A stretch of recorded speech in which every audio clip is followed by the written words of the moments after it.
Olá! Hoje a gente vai mergulhar nos segredos da antiga Babilônia. Parece um lugar muito distante no tempo, né? Mas as lições financeiras que nasceram lá há milhares de anos continuam sendo absurdamente relevantes. Vamos descobrir como essa sabedoria ancestral pode, quem sabe, mudar a forma como a gente lida com o dinheiro hoje. E aqui já está a ideia central de tudo. As leis do dinheiro não precisam ser um bicho de 7 cabeças. Num mundo cheio de conselhos financeiros super complexos, a Babilônia ensina uma coisa: os princípios para construir riqueza são, na verdade, bem simples e não mudam com o tempo. Eles funcionavam há 6.000 anos e funcionam do mesmo jeitinho hoje. O desafio de verdade não é nem entender, mas sim ter a disciplina de aplicar. E isso nos leva a uma pergunta que, nossa, muita gente já se fez. Ela aparece na história através de um personagem chamado Bansia. Ele era, simplesmente, o melhor fabricante de carruagens da Babilônia. Um verdadeiro mestre no que fazia, sempre com a agenda cheia. E mesmo assim, com toda essa habilidade e trabalho duro, a bolsa dele vivia vazia. Bansir sentiu uma coisa que talvez seja familiar para muita gente. Aquela frustração de ralar sem parar e, no fim do dia, ver que não sobrou nada. Imagina a cena. Ele ali, olhando para a oficina, para a carruagem que ele não conseguia terminar, e o suor na testa não era só do sol forte da Mesopotâmia, era da ansiedade de um problema que parecia não ter solução. E é aqui que a história começa a virar. Colby, o amigo músico dele que também estava quebrado, faz uma pergunta simples, mas que muda tudo. Ué, por que a gente não aprende com quem já chegou lá? Em vez de só reclamar, eles tomam uma decisão. Eles vão procurar o conselho de Arcade, ninguém menos que o homem mais rico de toda a Babilônia. A primeira lição do Arcade não é uma fórmula mágica, não. É uma virada de chave, uma mudança de mentalidade. É uma ideia tão, mas tão simples que chega a ser revolucionária.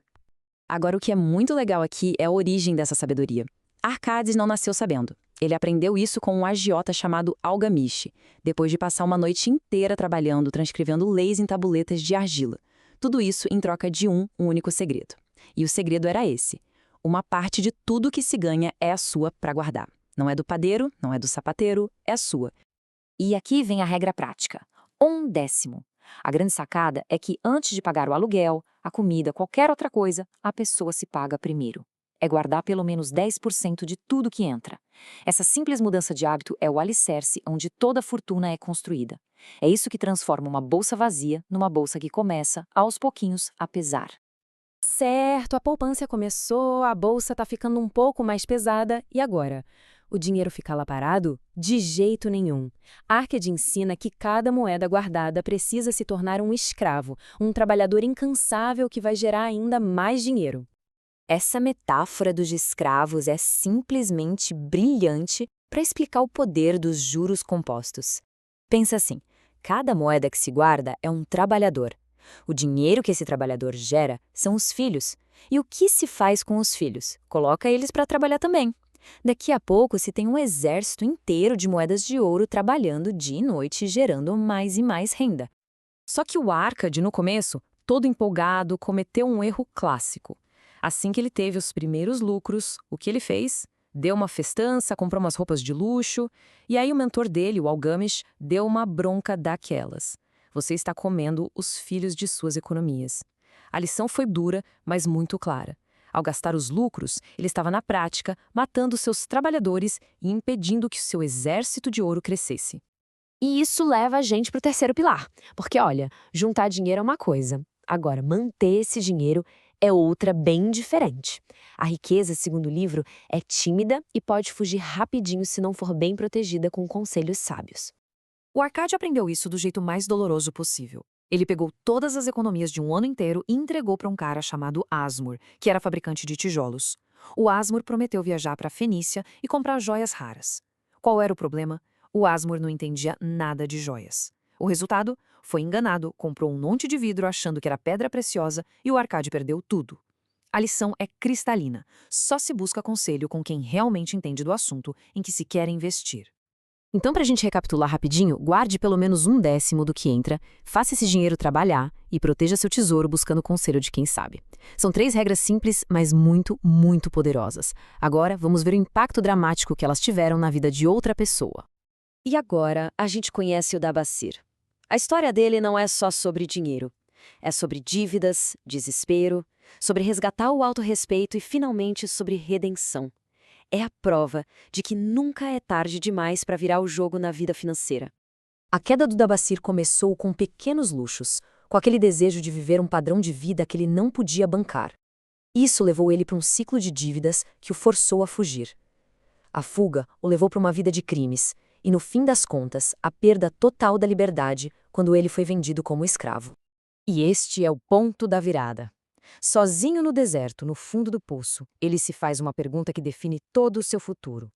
Afinal, eu tenho a alma de um homem livre?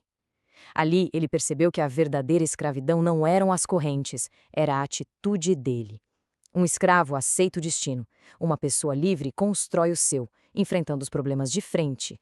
Essas palavras foram ditas pela Cira, uma das esposas do mestre dele, que o ajudou a escapar. Ela resumiu perfeitamente o novo entendimento dele.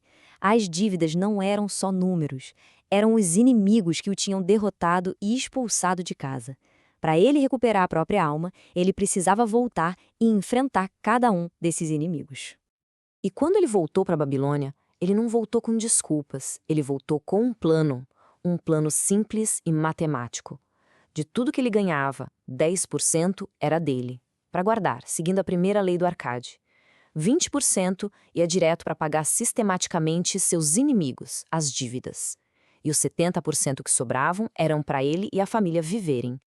E com esse plano simples e uma determinação de ferro, o Dabazir não só pagou cada credor, como reconstruiu a vida dele. Ele recuperou o respeito próprio e se tornou um dos mercadores mais prósperos da cidade. A história dele prova que, com um plano e determinação, o caminho para sair das dívidas sempre pode ser encontrado. Então, no final das contas, o que as histórias do Arcade e do Dabacir nos dizem sobre sorte? Será que é só o acaso? A sabedoria da Babilônia tem uma resposta bem diferente para isso. Muita gente acha que a riqueza vem de um golpe de sorte assim, do nada. Mas a sabedoria da Babilônia diz que a sorte não é encontrada, ela é atraída. Ela se aproxima de quem trabalha, de quem economiza, de quem aprende e, principalmente, de quem se prepara. É só a gente pensar no caso do Arcade de novo. Ele passou anos se preparando, guardando dinheiro, aprendendo com os próprios erros, construindo a base dele. Quando a oportunidade de investir com Algamish apareceu, aquilo não foi sorte. Foi um encontro perfeito da preparação com a oportunidade. Ele estava pronto para agir. E essa é a reflexão final que o livro nos deixa. A oportunidade é descrita como uma deusa que não gosta de perder tempo com quem não está preparado. A questão, então, não é como enriquecer do dia para a noite. A questão é construir, dia após dia, a preparação necessária para que, quando a grande oportunidade surgir, a gente esteja pronto para aproveitá-la. A pergunta que fica é: essa preparação está sendo feita?